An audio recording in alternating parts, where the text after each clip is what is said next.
Oops, wrong button. Trying to find what to compare the Guandao with. Guandao, however that is pronounced, because I know no matter what I do, I'm going to get wrong. The reason I first said this weapon was weird because it has a low attack speed but does have that extra damage is because things like the Tonbo, which is fairly similar looking weapon, has a 1.00 attack speed, which is way quicker than this. Does have more status, but that's just a status version. The Guandao is more of a crit based weapon, but it does more damage than the Tonbo does, and it's the same with the Torpedo. High attack speed, less damage. This is the way a lot of weapons have worked in the past. They sacrifice attack speed for more damage, which is fine. This thing also coming with a D polarity and a V, it's 180 platinum to buy it outright, or you can buy the blueprint from the Tenno lab once it's fully researched and build it. Doesn't look like it's going to be that bad of a weapon. Of course, when it comes to stances, it does need Shimmering Blight to get the extra points, but you don't need to actually use it. You can use Bleeding Willow with it.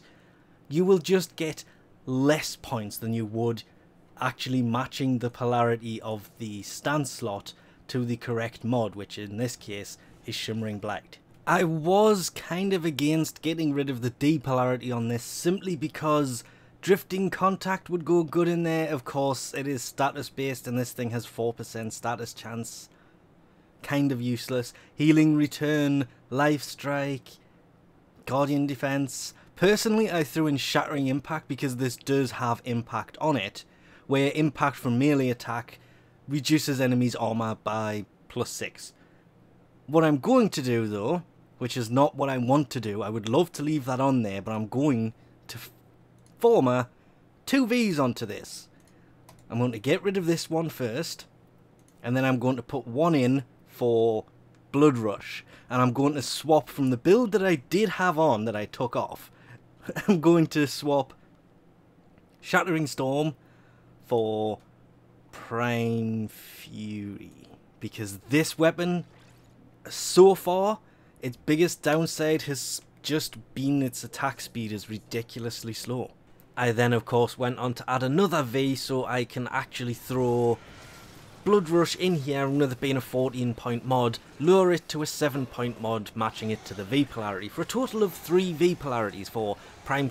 I nearly said, yeah, well technically it was for Prime Fury, Prime Pressure Point and Blood Rush, all 14-point mods. I then just went straight up crit, throwing True Steel, Organ Shatter, Body Count on here, and then with the 2 spare slots I threw in Voltic Strike and Virulent Scourge, which took the status chance up to an amazing 8.8%. Yeah, this weapon will not status much at all. This is solely a crit based weapon.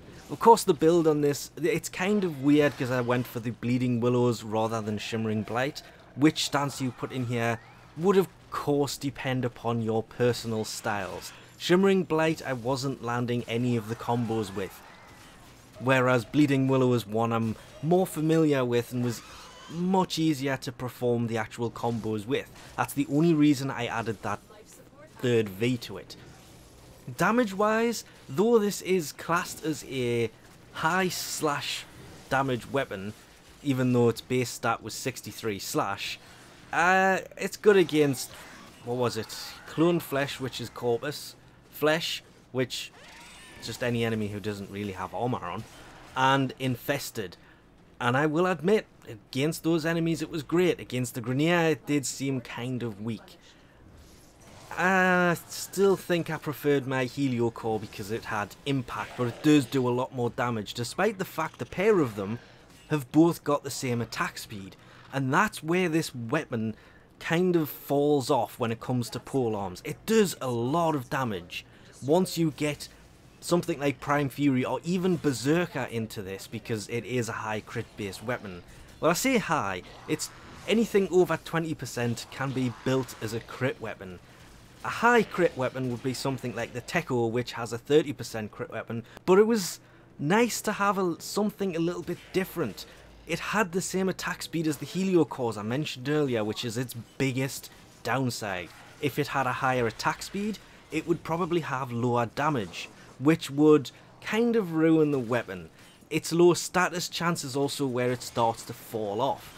But changing from the Helio core that I've used pretty much constantly since it came out to something like this wasn't that big of a change, because the attack speed was different. The only difference between the way that I used it was simply I didn't have Berserker on, so it was still a little bit slower than what my Helio core was doing, but it was still kind of surprising to land 10,000 and 15,000 damage hits with this thing, because obviously with body count on there, it increased the combo, which doesn't just increase the crit chance, because I was running Blood Rush on this, which has a, what was it, plus 165% crit chance stacks with the combo multiplier, but body count allows you to run between enemies and your combo will last longer.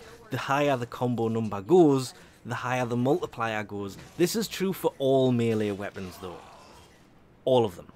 But with its 4% status chance and its 0.833 attack speed being probably its biggest downsides, classing this as a high slash damage weapon does seem a bit weird. Yes, it has a total physical damage of 90, with 63 of it being slash, 22.5 being impact, and 4.5 being puncture. It makes it a really fun weapon to use, but it also makes it a really slow weapon to use, because you have to remember not everybody has Prime Fury. Prime Fury is one of those login rewards that you have to play an insane amount on. If you take that off and just put a normal one on here, it kind of slows it down a lot. It's actually a total of, with just Fury in, it's got a 1.08 attack speed, which is fast enough to make it still a fairly decent weapon. But with Prime Fury, it takes it to 1.29 attack speed, which makes it a better weapon, because obviously the quicker you can spin it, the quicker you can deal damage, the more damage you will actually be doing. But I think, personally, I'm going to leave my Helio core equipped simply because it has the same attack speed. It does have 1% extra crit chance, which to be fair is pretty meaningless. It does less crit multiplier, but it does more physical damage. Plus, I don't know what it is about the Helio core, but I just enjoy using it more than I did this thing. So we'll leave this off here for now. Thanks for watching, and I'll catch you next time.